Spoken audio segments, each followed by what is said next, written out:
¿Cómo les va? ¿Qué tal? Muy bienvenidos a una nueva edición de Transporte al Día, este programa que hacemos semanalmente a través de BTV para nuestro país, para la región, para el mundo, y que es el programa oficial de la Cámara de Transporte del Uruguay. Siempre les decimos lo mismo, es como una especie de norte que tenemos. Todos los temas vinculados con la más variada gama del transporte tienen lugar aquí en Transporte al Día. Visitamos hoy a alguien que es nuevo en la materia, relativamente nuevo en la materia, porque tiene larga trayectoria precisamente en el tema, pero es el nuevo director nacional de transporte que asumió después del 1 de marzo para acá cuando cambió el gobierno. Hablamos del doctor Pablo Lavandera. Con el doctor Pablo Lavandera recorrimos prácticamente su vida personal, su vida profesional, pero también los desafíos que tiene por delante la actual administración, sobre todo vinculado con el transporte en sus más variadas gamas, ¿verdad? Transporte de carga, transporte de pasajeros, transporte fluvial, transporte ferroviario. Aquí la nota que realizamos con el doctor Pablo Lavandera, repito, director nacional de transporte. En realidad yo había trabajado ya en los equipos técnicos para la elección pasada. Mi experticia profesional está orientada hacia el derecho del comercio internacional.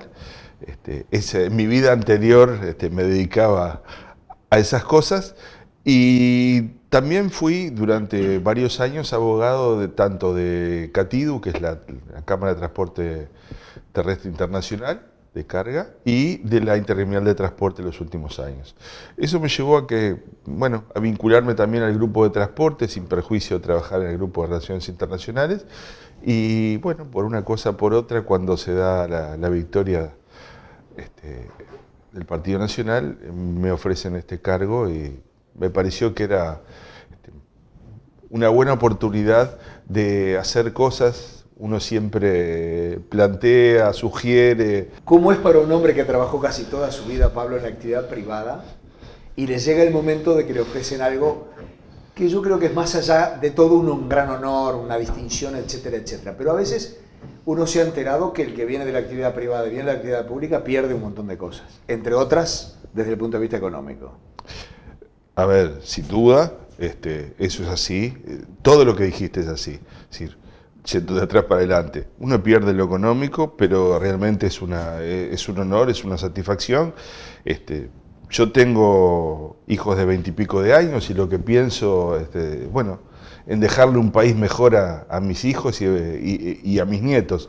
A esta altura del partido, gracias a Dios, creo que haberme consolidado profesionalmente y de algún modo me puedo dar este gusto, ¿no? Eso más allá de que realmente estoy convencido que es el momento de hacer los cambios y que este gobierno es el instrumento para hacer esos cambios que son imprescindibles.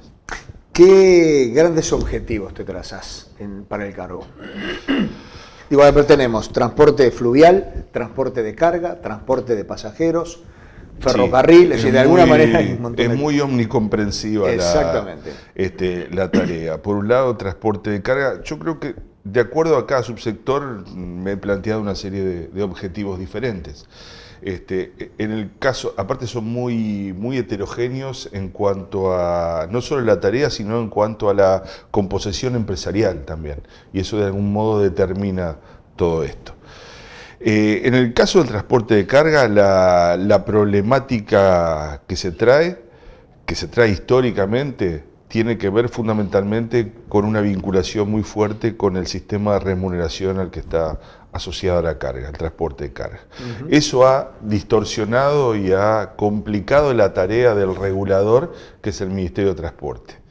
El otro día escuchaba en una entrevista a un dirigente gremial de transporte de carga, al economista Susmendi, dirigente de Trale, que creo que es o va a ser candidato ahora a las elecciones de la ITPC, que decía una cosa que me parecía muy razonable, quizás un poco utópico desde el punto de vista político, pero sí absolutamente razonable. Decía, no puede ser que tengamos varios reguladores respecto a la tarea. Cuando es un problema tenemos una ventanilla que es el Ministerio de Transporte, Otro problema en la ventanilla es el Ministerio de Trabajo, otro problema la Dirección General Impositiva, etcétera, cuando deberíamos tener un único interlocutor, porque el Estado, palabras más, palabras menos, conceptos más, conceptos menos, el Estado es uno solo. Debería haber una especie de ventanilla única donde nos atiendan todos los problemas. Y es verdad, quizás haya que pensar en una agencia de transporte que comprenda toda esa problemática que en el transporte, a ver, uno lo puede extrapolar a otros temas, pero el transporte tiene una cantidad de peculiaridades muy importantes y tiene un componente social, sobre todo el transporte pasajero, muy relevante. Y entonces de repente merita pensar en una estructura institucional de ese tipo. En el caso del transporte de pasajeros, la cuestión estaba más o menos ordenada hasta el 13 de marzo. Claro. Se cayó, pero se cayó de veras. La verdad que la problemática que se ha generado en torno a las empresas de transporte de pasajeros ha sido muy grande, llegaron a un piso del 20% de la facturación, no hay empresa ni cuerpo que resista eso. Y aparte a las empresas de transporte y esto de pasajeros, esto hay que decirlo, hay que reconocerlo, que igual que hay que reconocerlo para la salud y para la educación, también para el transporte, se les pidió un plus de exigencia, que fue que mantuvieran la conectividad a pesar de la crisis y de la pandemia. Es decir, cuando cualquiera tenía un boliche y lo que hacía era cerraba, mandaba a la gente el seguro de paro hasta que aclare, al transporte se le pidió que mantuviera las frecuencias con límites, pero que las mantuvieran.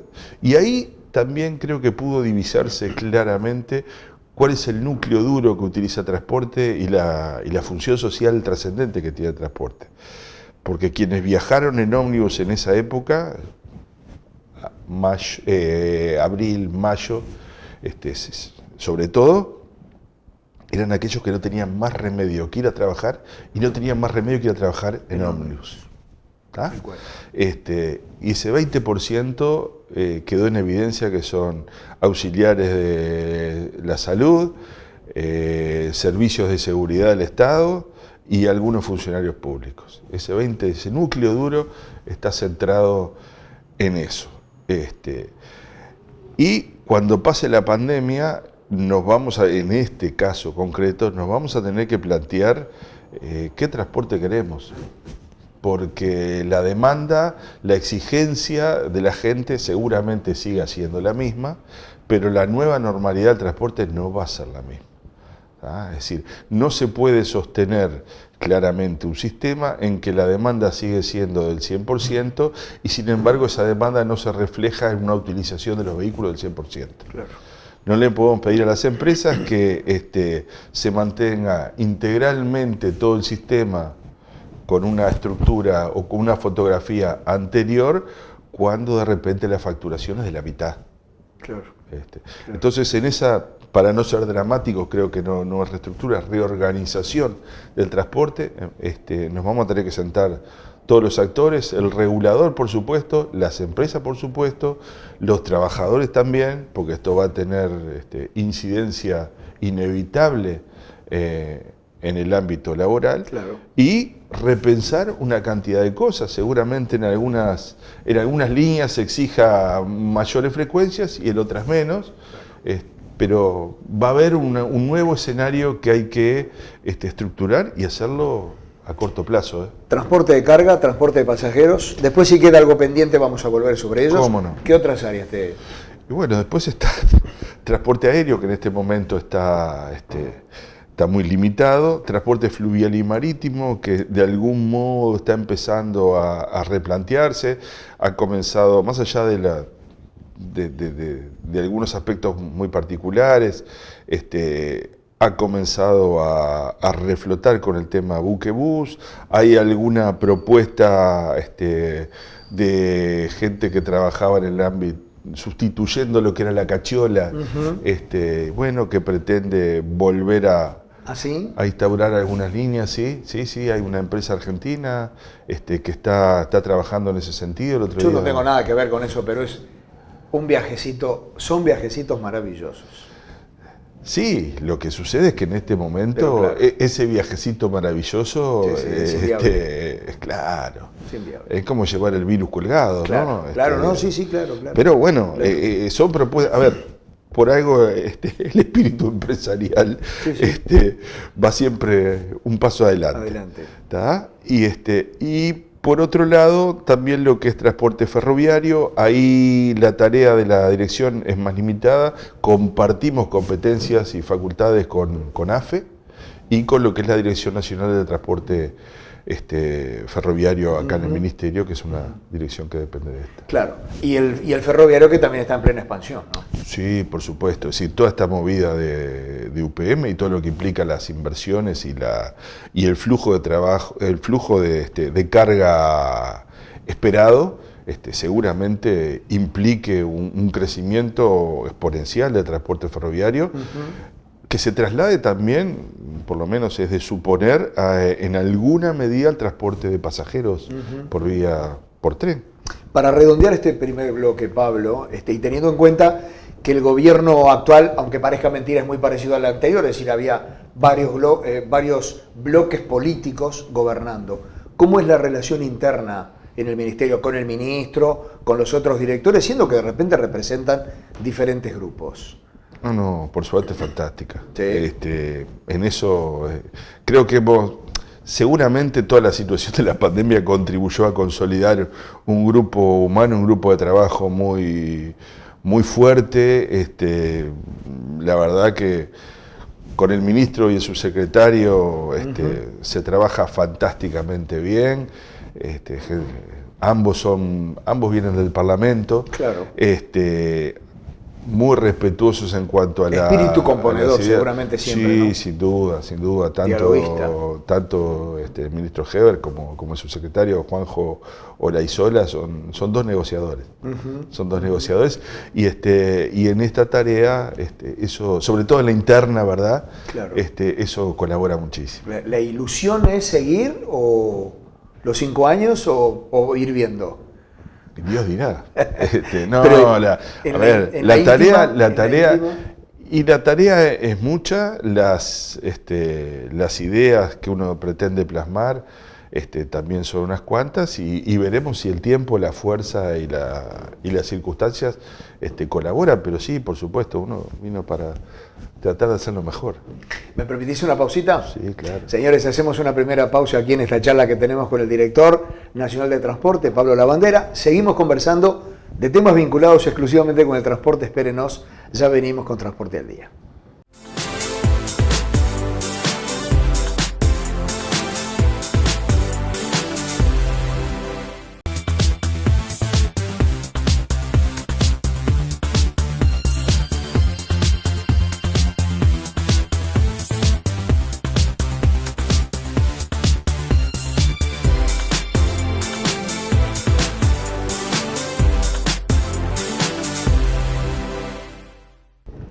Pablo, una de las grandes cosas que ha sobrevolado el tema del transporte carretero es el SICTRAC famoso, que para quienes, supongo que la gente sabe, pero para quienes no saben, es un sistema de control, de traslado, de carga, de todas esas cosas.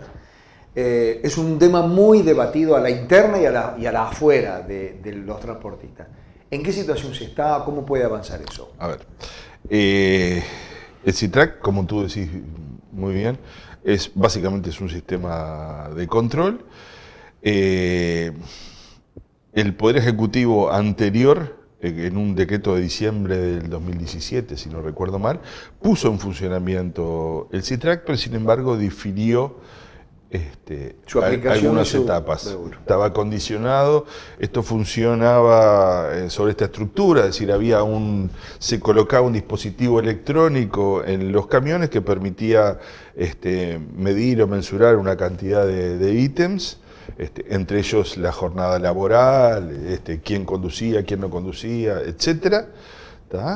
Y ese dispositivo electrónico era colocado por un tercero al cual el Poder Ejecutivo homologaba y ese tercero, una vez que colocaba el dispositivo, debía mantenerlo y la Dirección Nacional del Transporte consolidaba y centraba toda esa información a la cual podían acceder las distintas, sobre todo los distintos organismos fiscales, DGI, BPS, Ministerio de Trabajo, Banco de Seguros, Dirección Nacional de Aduanas. ¿Tá?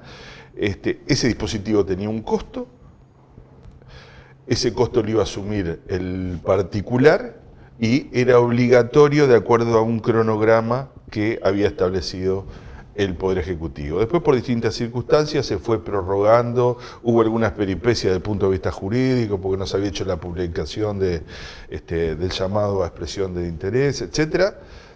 Y finalmente, a la colocación del dispositivo le pasó lo peor que le podía pasar, es que lo agarró la campaña electoral, y eso polarizó la situación más allá de la viabilidad y de la importancia o no del sistema. ¿Tá? El tema se politizó, esa es la verdad. ¿Tá?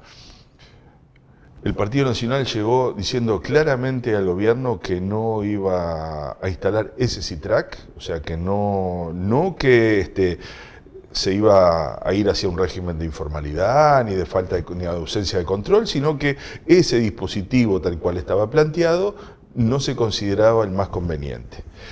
El domingo previo a dejar el gobierno, el exministro Rossi dicta un decreto, estableciendo un régimen sancionatorio que no había estado previsto hasta ese momento. ¿Tá? Es decir, estaba toda la estructura, estaban las condiciones, pero sin embargo no había sanciones asociadas a eso, con lo cual el cumplimiento era absolutamente voluntario. Bueno, a partir de ese decreto de 27 de febrero, el incumplimiento aparejaba diferentes sanciones. ¿Qué hizo esta administración?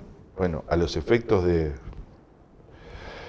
despejar las dudas y ver qué decisión política y técnica se iba a adoptar al respecto, decidió suspender, no derogar, suspender la implantación del CITRAC tal cual estaba estructurado y dejar en suspenso esa situación. A continuación de eso se entró en una serie de conversaciones con el sector privado, tanto los transportistas agremiados en la intergremial de carga como los no agremiados, que son unos cuantos, con las empresas que se habían homologado como prestadoras de servicio, es decir, a los efectos de colocar eso y ofrecer a los transportistas esos... Y seguramente importarlo. Bueno, ¿O eran nacionales los aparatos? No, hasta donde yo sé... Y había todo un andamiaje ahí. Sí, no sé si hay alguno nacional, no te sabría decir. Pero sustancialmente son importados. Claro. Sustancialmente son importados. Es más, tengo entendido que algunas empresas, una vez que fueron homologadas, lo que hicieron fue importar los dispositivos. Bueno, ¿qué sucede? Todo esto estaba asociado, tenía una raíz en dos problemas fundamentales. Uno tiene que ver con el sistema de remuneración que hay en el transporte, porque ahí hay un desfasaje grande entre la realidad y el derecho. Claro. Mientras que el laudo aprobado a nivel del Ministerio de Trabajo establece un determinado sistema de remuneración, con una base fija, un laudo fijo, etcétera, de ahí X remuneración, el 90% del sector paga por productividad, asociado a los kilómetros recorridos, a las horas, al costo de la carga, o sea, a todo lo que se te pueda ocurrir, claro, pero asociado a productividad. Entonces, ¿qué sucede? En algún momento va a haber que ir hacia la realidad. ¿Cuál es el problema del CITRAC? Que el CITRAC ponía en evidencia esta inconsistencia que hay entre la realidad y el derecho, y entonces cuando había algún reclamo desde el punto de vista laboral, obviamente que un juez lo que hacía era guiarse por el derecho, lo que establecía la norma. La norma establecía X situación y la realidad del sector otra, lo cual generaba y genera hasta el día de hoy una contingencia desde el punto de vista jurídico para aquel a quien se le hace un reclamo. ¿Tá? Eso fue uno de los principales problemas que originó resistencia por parte de los transportistas. Claro. No hay que olvidarse que fue la propia Intergremial de Transporte la que le propuso al Ministerio de Transporte el establecimiento de este régimen de control, y fue la propia Intergremial o una parte de los transportistas, no de la Intergremial, una parte muy grande de los transportistas que después le pidieron a las autoridades y lo solicitaron en campaña a todos los partidos políticos que no se colocara. Claro. Eso generó una situación un poco bipolar. Y el otro gran fundamento de este sistema es que existe un grado de informalidad muy grande en el sector que de esta manera se iba a poder evitar. Es decir, hoy hay una serie de empresas que cumplen con el laudo, las menos seguramente, pero esto es intuitivo, sí. Y otras que no cumplen con el laudo y por tanto compiten deslealmente por esa misma porción de mercado. ¿Qué sucede? Anda un mito por ahí de un supuesto trabajo del Instituto Cuesta Duarte que cuantifica esa evasión anual en el equivalente a 500 millones de dólares, 400 millones de dólares, 700 millones de dólares, va variando de acuerdo al que lo repite. Lo que hicimos nosotros nos pareció lo más lógico a los efectos de poder despejar el panorama y avanzar después sí sobre una decisión definitiva en torno a esto, es pedirle al BID en el marco de un proyecto de asistencia técnica que tenemos que hiciera una mensura y una cuantificación exacta de ese grado de informalidad. Desde el punto de vista técnico, con criterios técnicos, con una metodología adecuada y vamos a terminar con el mito. El trabajo seguramente en el correr de este mes de noviembre ya esté finalizado y ahí tengamos un panorama claro, con un insumo muy claro sobre el cual empezar a trabajar y generar políticas públicas con una racionalidad que no existía. Por ahora entonces es incierto el futuro, sí a la formalidad, sí a evitar las evasiones, todo lo demás, pero no se sabe a través de cuál sistema todavía. Exactamente. A ver, bien. El Ministerio tiene servicios inspectivos que los utiliza para eso, pero una cosa que no se debe olvidar es que las competencias y las funciones del Ministerio de Transporte son como regulador del transporte. Claro. El Ministerio de Transporte no puede, y esa era parte de la problemática general en torno al CITRAC, no puede controlar los impuestos internos, no puede ni debe controlar los impuestos internos, no puede ni debe controlar los aportes a la seguridad social, no puede ni debe controlar el incumplimiento de las jornadas laborales, o sea, son competencias de otros organismos, DGI, BPS, Ministerio de Trabajo, claro. Dirección Nacional de Aduanas en el caso de contrabando de combustible, etcétera. Nosotros somos el regulador, tenemos una competencia acotada. Y bueno, de repente va de la mano de lo que hablábamos hoy al principio. Es decir, no hay una ventanilla única por la cual se atiende el transporte. Claro. Eso no deja de ser un problema, pero lo que no puede suceder es que un ministerio tome para sí funciones que legalmente no le corresponden. Hacemos una nueva pausita. Señores, estamos aquí en Transporte al Día con el Director Nacional de Transporte. Hacemos una nueva pausa, volvemos. Todavía nos queda un tramo más de la charla para hablar de otras áreas que también conciernen a esta dirección. Ya venimos.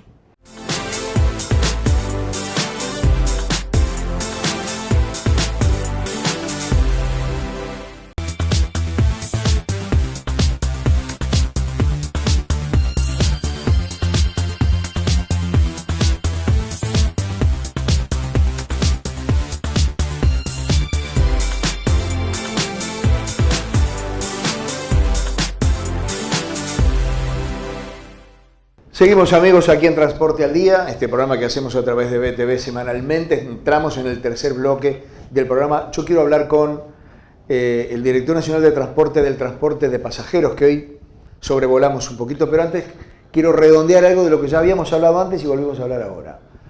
¿Será posible eso de la ventanilla única? Digo, más allá de las buenas intenciones y de que sería buenísimo para los transportistas. ¿Será posible en un estado que a veces se dice que es muy pesado? Yo creo que puede llegar a ser una aspiración, una hipótesis de máxima, pero lo que sí debemos trabajar a nivel del Estado, de la Administración, es para tratar de facilitarle la tarea al administrado, que al final del día es el que nos paga el sueldo a nosotros, claro. ¿No? Eso uno no puede parar de vista. Claro. El que nos paga el sueldo para que trabajemos es el señor que está del otro lado. Claro. Entonces deberíamos buscar los mecanismos interinstitucionales para que se genere esa sinergia positiva y que se facilite los temas. A veces hay restricciones desde el punto de vista, concretamente en esto que hablamos hoy, las restricciones son legales. Habría que modificar una cantidad de leyes para poder lograr eso. también es cierto que el relacionamiento personal puede facilitar una cantidad de cosas.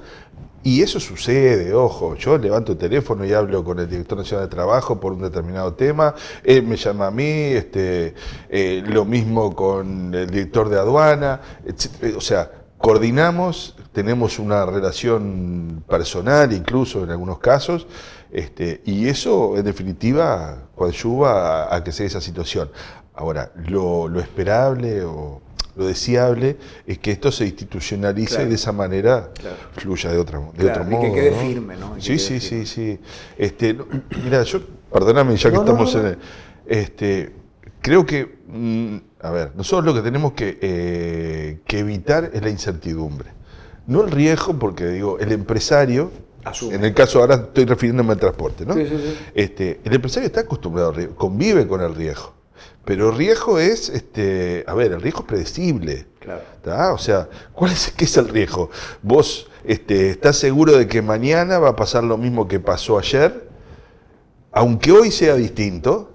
Aunque hoy sea distinto, vos decís mañana va a pasar lo mismo que ayer. Eso es el riesgo. Ahora, la incertidumbre es, no tengo la más pálida idea, claro, dónde estoy parado, se me movió el piso. O sea, uno no puede caer en eso. Tiene que dar certezas y predecibilidad como regulador, estoy hablando ahora, para que esas circunstancias no se den, ¿no? Claro. Entonces, ahí yo creo que yo estuve siempre en la actividad privada, siempre creí que eso era un debe del Estado, estoy seguro que es un debe y estoy trabajando acá y por suerte tengo el apoyo incondicional de los casi 400 funcionarios que es la Dirección Nacional de Transporte, en ese sentido. Las reglas, las directivas que les he impartido son muy claras. Acá el señor que está del otro lado nos paga el sueldo, el señor del otro lado es el que tenemos que pensar, el señor y la señora. Sí. Sí, hoy hay que cuidarse de eso también. No quiero un problema. Que está del otro lado, es al que hay que facilitarle las cuestiones. Pablo, cuando Juan Salgado asumió la presidencia de la Cámara de Transporte, recuerdo, delante de las autoridades de gobierno dijo 3 o 4 cosas que necesitaría el transporte de pasajeros. No pagar en cada terminal del interior que toca, el estado de las rutas, el costo que le implicaba el cumplir con la ley de inclusión financiera. Recuerdo esas 3, no sé si había alguna otra.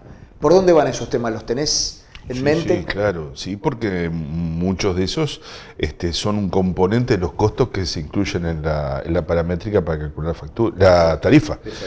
Sí, por supuesto. A ver, tocando algunos de esos puntos que tú mencionabas hoy.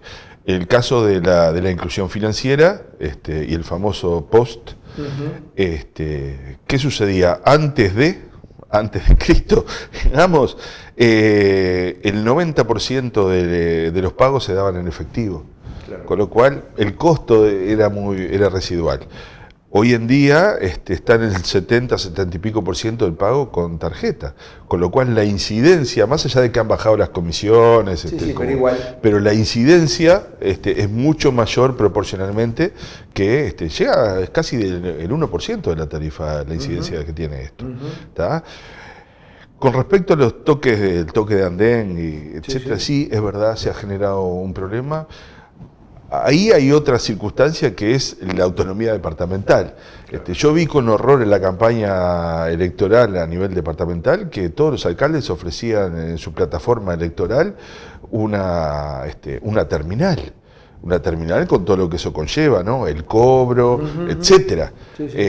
Bueno, por suerte primó el sentido común y la gente no terminó apoyando algunas ideas locas. Sí, tiene una incidencia, es un tema que hay que revisar. Te reitero, hay una restricción que es la autonomía departamental, pero políticamente es un tema que hay que evaluar, porque no puede suceder que un vehículo de transporte tenga que de repente pagar 3 o hasta 4 en algunos casos por tocar las terminales. El otro tema que mencionaba Juan...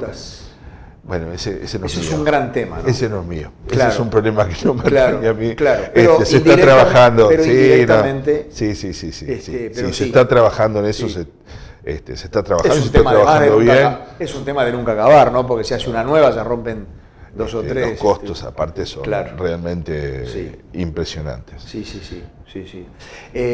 Pablo, situados en esta situación, hay decisiones que son más políticas que técnicas y otras más técnicas que políticas. Seguramente en esta dirección están bastante equilibradas, pero hay una que me parece que fue netamente política y es el auxilio económico a las empresas para que puedan sobrellevar esta pandemia. Sin pedirte datos ni demasiado detalle, el Ministerio está colaborando con eso, ¿no? Sí. Le hemos llamado la reparación de guerra. Yo hoy te mencionaba, a ver, acá hay dos componentes.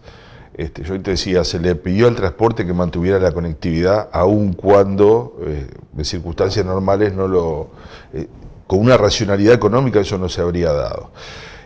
Yo te voy a confesar una cosa, cuando llegué a este lugar conocía más o menos la problemática de transporte de carga, no así muy epidérmicamente la de pasajeros, y venía con el preconcepto de no al subsidio. Es decir, filosóficamente, conceptualmente soy contrario o era contrario al subsidio. Después de analizar la situación, informarme, aprender un poco sobre el tema, me di cuenta de que no hay país en el mundo en el cual no funcione el subsidio al transporte de pasajeros, porque es la única manera de mantener en un monto más o menos razonable esa tarifa, ¿tá? Y además, siempre, en todos lados, quien termina, y lo vimos cuando esto se fue al piso, quien termina utilizando el transporte público es sustancialmente la gente de menores recursos, y que por tanto cualquier incidencia, por mínima que sea, en el monto de esa tarifa termina repercutiendo de manera muy importante. Acá existen dos grandes transferencias que hace el Estado por concepto de subsidios. Una tiene que ver con el fideicomiso del gasoil, que permite que la incidencia del gasoil, del combustible que utilizan los vehículos sea menor, con esa especie de adelanto que se hace de una parte y subsidio directo de otra. Y por otro lado, lo que tiene que ver con el subsidio del boleto estudiantil, que es cierto que existe una relación asimétrica entre Montevideo, Canelones y el resto del país, donde lo que se otorga o lo que se transfiere por concepto de boleto estudiantil es diferente, 100% en Montevideo con algunas peculiaridades, 80% en Canelones con un tope y 50% del resto del país. Estamos trabajando para tratar de equiparar esa asimetría. ¿Tá? También es cierto que en el caso de Montevideo y Canelones, a través de la STM, podemos obtener un número exacto de utilización del boleto estudiantil, y en el otro caso es vía declaración jurada. Por eso los porcentajes distintos que se sirven en uno y en otro caso. Esos son los dos grandes porcentajes de transferencia que se hacen. Después existen algunas situaciones muy peculiares. Yo descubrí hace poco que, por ejemplo, existe un subsidio que se brinda desde el Ministerio para todos aquellos operados en el Hospital de Ojos. Es decir, una cantidad de gente al interior, existe un subsidio importante numéricamente, cercano al $1.000.000 por año, para cubrir los traslados, los permanentes traslados que requiere aquellas personas que en el interior se tienen que operar de la vista y vienen a operarse al Hospital de Ojos. Eso en cuanto al subsidio que se ve, a los subsidios que se transfieren regularmente mes a mes. Mes a mes. ¿Qué sucedió en la pandemia?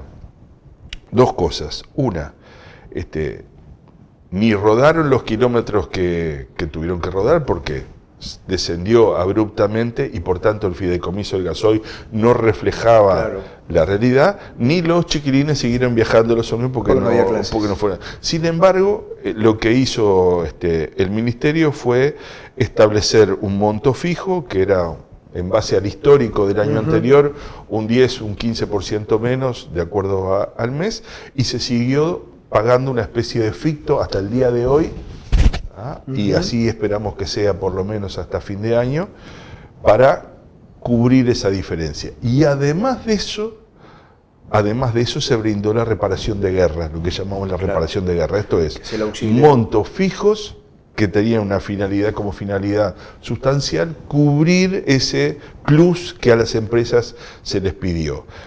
La primera partida, que fue un desembolso de 350 millones de pesos, fue previo al pago del medio aguinaldo en junio, lo cual colaboró para que las empresas volcaron ese dinero sustancialmente hacia el pago del medio aguinaldo y las deudas laborales que tenían con los trabajadores. Hubo un segundo desembolso ahora, hace un par de semanas, de 145 millones de pesos, y estamos evaluando la eventualidad de un tercer desembolso para el segundo medio aguinaldo. Claro. Claro. Con lo cual estaríamos dando la certeza que se merece a todas las empresas hasta diciembre de este año, que de acá a diciembre hoy en día es una eternidad. Tal cual. A partir de, para lo que es el año que viene, ya estamos trabajando en una reorganización, venimos reuniéndonos con las empresas, se ha formado una comisión de trabajo. Hoy justamente en la mañana tuvimos otra de las reuniones pautadas para esta tarea, y bueno, hacia eso apuntamos a ir hacia los temas estructurales, ¿no? Bien. Que ya son otra historia. Pablo, hacemos la última pausa, venimos para el tramito final. En el tramito final me interesaría volver sobre algunos temas que también ya sobrevolamos, pero ya nos queda muy poquito tiempo, que es el tema del transporte fluvial y el transporte aéreo. Que creo yo es una percepción, ahora el director de transporte me dirá si sí o si no, tal vez son como las hermanas menores de esta gran cosa que es la Dirección Nacional de Transporte. Ya venimos.